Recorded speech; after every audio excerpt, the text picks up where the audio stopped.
Hey everyone, welcome to the Movie Throne. I'm your host, the one and only King Kansas, to bring you another podcast episode with the news, headlines, hot topics of the week in the world of TV and movie entertainment. And guys, holy crap, the streaming wars have heated up, especially this week. So many cool things I've watched, and everything's not short except She-Hulk. It's an hour of this and an hour of that, but I'm telling you, as you guys saw from the thumbnail, it's going to be a wicked episode, and I can't wait to bring you what I believe that all of you guys on YouTube land and in the whole entire universe have to check out for yourselves. But anyways, let's go dive into things. I want to make this short, simple, because there's a lot of shit to cover, guys. Okay, hot topics that I had to cover. Anyways, the first thing I wanted to talk about, guys, is Samaritan. I know I dropped a couple of weeks ago, or even this past week. I think August 26th, if I'm not mistaken. Don't crucify me, guys, for saying if it's exact date or not, but it was released recently. It stars Stallone. It's based on a superhero who's kind of gone undercover for all these years. Something bad happened and he wants to live a normal life and not be bothered. And holy shit, it was originally supposed to be in theaters, but for some reason, it got dumped on Amazon Prime, which is okay. I watched it. It's like an hour and 30 minutes, guys. And my overall thoughts, I enjoyed it, man. I thought it was, for what it was a good little film. Yes, it's been done. The plot has been done and all that crap.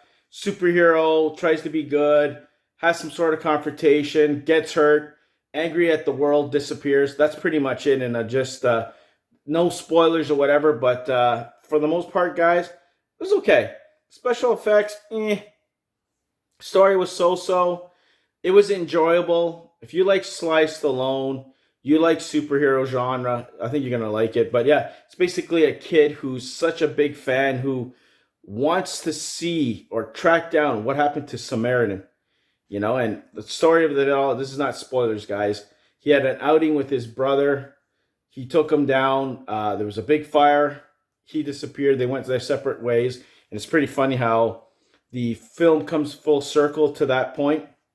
But the kid, with a single mother, trying to make ends meet, trying not to get into trouble, lives in a bad part of town, and he finds him. And then he kind of gets him to reveal his powers, or that he is Samaritan. Because, there's an instant that you see in the trailer that he gets hit by a car, and that kind of reveals a little bit. But it's a very simple story. I liked it.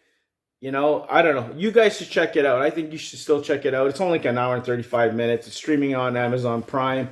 It could have been in the theater. Would it benefit if it was? Yeah. But for what it is, go check it out yourself and let the king know in the comment section below. The other thing I wanted to talk about, guys, was a new trailer. I don't know why they did it, but I know I heard of this movie 2 years in the making. Winnie the Pooh, Blood and Honey trailer dropped. It's a horror take on the classic kids book. And I wasn't a super duper Winnie the Pooh fan. I knew of them and Piglet and Eeyore and all that stuff. But apparently Christopher Robin has done a big no-no. He abandoned his childhood friends and decides, you know what?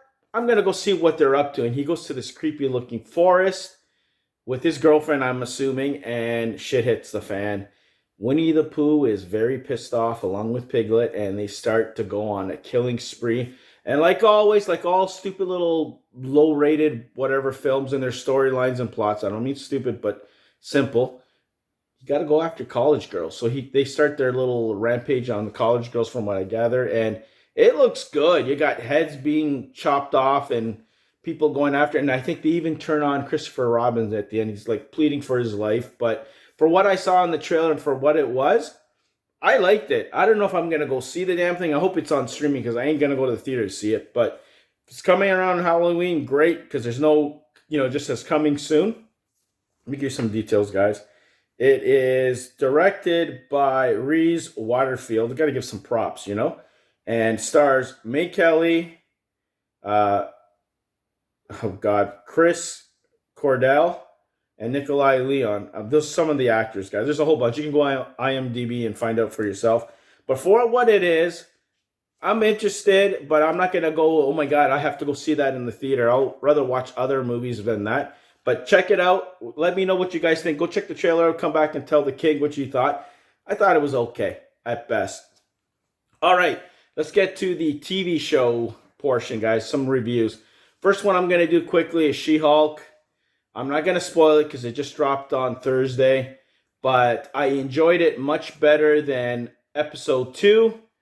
Love that we got more of the Abomination. Even Wong shows up. That's the only spoiler I'm gonna say. There's a court proceeding. Things go down, and I like what I saw. I'm getting used to the format of the show. You know, the fourth wall and Alan McBeal basically in the MCU guys, and we might get the few cameos here and there, but it progressed the storyline along. Funny parts, not super funny and not cheesy this time, but I think it's settling down because I don't know if we're going to get 9 episodes of this or 11. Still 32, 35 minutes long. Good enough in my opinion. But I enjoyed it this time and special effects were great. It's fun, enjoyable. Better than episode 2 in my opinion. So you guys let me know in the comment section what you guys thought. I really want to hear what you guys thought. Are you going to follow it? Because I was worried I'm going to jump right off, the diving board and go, you know what? I think I'm done. I'm not going to watch this anymore. But I enjoyed it. The other TV show, it's not a small one, it's a big one, is, and this might be spoilers, be warned. I'm telling you guys right now, if you haven't seen Game of Thrones, The House of Dragon episode 2 yet, it's called oh my god, I can't even read my writing. The Rogue Prince. It's like about 54 minutes, guys. Not as long as the first episode, but it was good. I enjoyed it. Holy shit. Love the dynamics between the uncle and the princess. Let's just say that, where that's going, and how he kind of has a weak spot for that because he was raising hell. He wanted to take over. He kind of stole a dragon egg for himself, and that apparently belonged to the king's dead son's kid, and that's how it is. Usually a dragon egg is placed with the kid, so then the dragon kind of protect or get that bond with that kid. So when they grow up, they have that protection, which is pretty cool. Dragons will look awesome. We saw 2 dragons in this one. King's storyline progressed. He's kind of like fighting the fact that he has to move on and, remarry, but find the right person. And find a little creepy when you got these little kids, little girls thrown to his way and stuff like that. And you could see near the end, there was a shock between the daughter and whatever, because she kind of accepted, hey, listen, I realize mom's dead. You have to remarry and shit.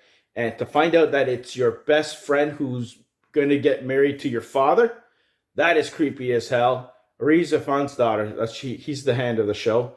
But it's amazing to see how people do not like where the king is going. And the one guy who's, I guess I want to call him the serpents or whatever the hell, the guy who has the navy that's a part of the king, didn't like the fact that he didn't pick his 12-year-old daughter, which, again, I don't know what times or whatever the hell, but to kind of throw someone like that and say, here, marry my daughter. But he kind of got pissed off, and now he has kind of an legion with the uncle, with Damon, which Matt Smith, holy shit, like, he brings it every time. All the actors bring it, to tell you the truth. And I was like, okay, where we're going, it's a little more darker, guys. I'll tell you right now, not as slow burn as the next show I'm going to talk about, but total different. Even though they kind of feel like they're in the same setting or era or something like that, they're not. Totally different, I'll tell you right now. But Game of Thrones, it's, if you wanted a more darker, gritty medieval kind of feeling, and the first, I'm just glad that it's following the footsteps. You're showing more of the different areas, and then we got, oh my god, people showing up and shit. I'm liking it. The king apparently, I'm still thinking he's poisoned, guys, or something like that. It's crazy where they're taking it, how the politics are getting involved. I don't know if they were hinting at the banisters, I was gonna say. Whatever. I can't even fucking think now. I can't even think straight. But I enjoyed what I liked, guys. So many highlights I'm leaving out. Special effects, top notch. It's just so, I guess the story is developing. Let's just say that. I just hope it doesn't get too complicated that you kind of like lose your mind and you can't really follow. But I loved it. I can't wait to see next week. We got a little sneak peek that It looks like some sort of battle is going to be going down, and it's going to look phenomenal. And I want to see more drama, more action, more of everything. Feel like Game of Thrones. I think we believe we even got the full intro for House of the Dragon with the blood and stuff. Loved it. Had the Game of Thrones theme, but kind of like a little bit distorted or slowed down. But it was phenomenal. I got hyped up. I'm excited. You guys let the king know in the comment section below, guys.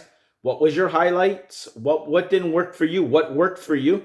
What's your favorite character? Mine's Matt Smith. I love that guy. He's kind of quiet, and you're like, every time he's on the screen, you're like glued to see what's going to go on with him. Because he's thinking of stuff, and I think he's 3 steps ahead of everybody. He's just playing cool. And the soft spot that he has for his niece could come back and bite him in the ass. But I think that's what they're working towards, I believe, But as long as you got dragons and, family turmoil, I'm in. You guys let me know in the comment section below. Okay, this brings us to the main, or I call the hot topic of the week, and that's, yes, Lord of the Rings of Power, and holy shit, from the opening scene right to the very end of episode 2, because we get 2 episodes back to back, and I'm kind of glad that he did, because not like Game of Thrones, Lord of the Rings is a slower burn, but it bombards you with amazing scenery, storyline, backstory, and a reason why we're watching the series, and it's pretty cool. We got the introduction of, I'm not going to spoil it too much because you guys might have not seen it, because I seen it yesterday. Stranger, which kind of reminds me of Gandalf in one weird way. I don't know if it is his ancestry, if it's him. I have no clue. I'm not Mr. Lord of the Rings diehard, by the encyclopedia, by the book, knowledgeable in all facts, but based on what I thought, I kind of got that kind of vibes. 3 different kind of storylines, like to follow that intertwine with each other, which is great. It's phenomenal. Like, you got this kid who has a part of the sword, and some of his blood did something to it, and it's kind of growing. Then you got the orcs who show up, which are causing problems, and they're being hunted down by the main character. Let me get some of these highlights from you guys. Galadriel, played by Morfydd Clark, my favorite. That chick is badass. Like, she wants to go and to kind of be embarrassed of what went down and to kind of get glory for something that she didn't really achieve is eating at her. But she's one of the character stories that we're following and stuff like that. And she just wants to catch these things because something happens to her that's personal, that she feels that she needs to go after all these guys, and especially the big guy, that we know who the big guy in Lord of the Rings is, him. But I'm going to leave it at that. She meets up with someone, and you kind of follow them on their journey.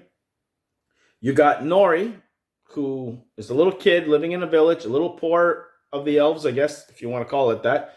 She finds that stranger that I was talking about, that I believe that is maybe related to Gandalf. I don't know. He has some sort of powers that he doesn't speak and shit, but I'm going to leave it at that. But there's more to that story. That's her little story. And then you have, what do you call it? I hope I pronounce these names, guys. Alond and Avendir,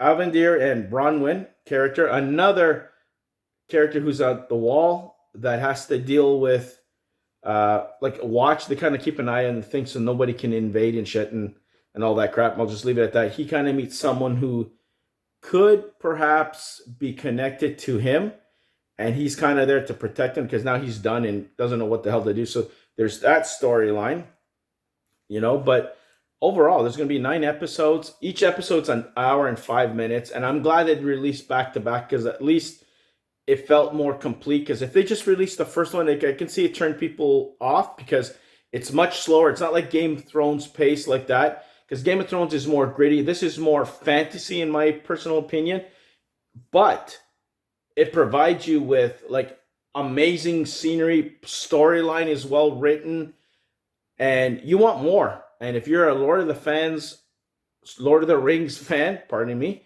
I think you're gonna totally love it, and you're in for a treat. Let's just say that. And I'm telling you, you're in for a treat in TV land, especially when you got Game of Thrones, The House of Dragon, Lord of the Rings, The Power of the Rings, She-Hulk if you're an MCU fan. Like, what else can you ask for the next couple of months? That's what we're going to be watching, for God's sakes. And holy shit, I can't wait to see next week's, where the stories all progress. And I can't wait till they all meet somehow together. You know, there's a couple of surprise reveals like, okay, what do you have over there?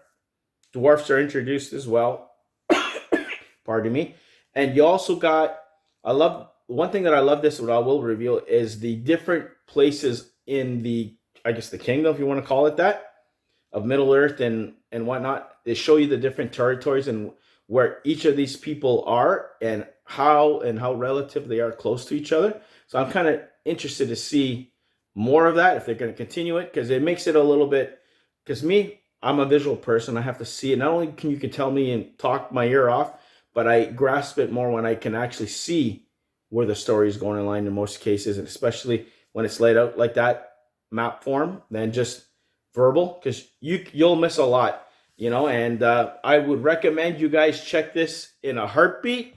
So go check it out for yourselves. Leave me your thoughts down below, especially if you're a Lord of the Rings fan. I might go back to watch the 3. I haven't seen those movies in, honest to God truth, maybe 8 years. That's the last time. I picked them up on Blu-ray and shit. Speaking of Blu-ray, I know I mentioned to all you guys that I was going to, give up a digital code this episode of Doctor Strange and stuff. Well, I went to go pick it up at my local big box store here that didn't have it on the shelf. So I'm going to have to find other means to get it. But as my apology to all you two guys on Throne Nation, I'm going to probably get 2 movies, and I'm going to offer 2 digital codes by next week. So I'm going to track them down, and I promise you there will be 2 movie digital downloadable codes that will be up for grabs during next week's episode. And give me some love, guys. Watch the episode. Last episode didn't do too hot, but it could be just the topics that I was talking about, because, not everybody's into superheroes, but I'm going to try my best. Whatever's good that I watch, guys, I'm going to bring your way. So watch The King.